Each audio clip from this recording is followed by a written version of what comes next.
တောက်ပန်းတို့ဝါထိန်လို့ပွင့်ပါပြီဗျာရင်ထဲမှာကြည်နူးစိတ်လှုပ်ရှားစွာတို့မြမတို့ရဲ့နှစ်တကူပွဲတော်ရောက်လာပြီမှာ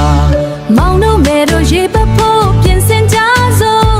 တက်လက်ရေခွက်ပုံးတွေအသိယူလို့လမ်းမေးတစ်လျှောက်မနှက်တွေနဲ့စီကားလို့ပြောစရာကောင်းတဲ့တင်ကြံရောက်ပြီမို့ Hey ပချမဲလောင်ချမဲအေးများတဲ့ရေစင်ရင်ထဲမှာအေးများစေဖို့တို့တင်ကြံရေးစင်မနှက်ပေါ်ကရေပိုက်ချင်းနဲ့ဝိုင်းပချမဲရွှေရွှေဆိုအောင်ကြမဲခုံကြမဲ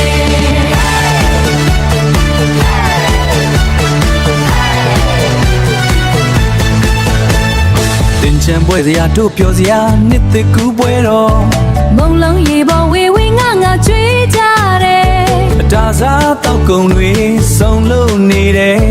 လူကြီးမတွေစီကံတော့လက်ဆောင်ပေးရင်ကုသိုလ်တွေယူကနှစ်တကိုကြိုးဆို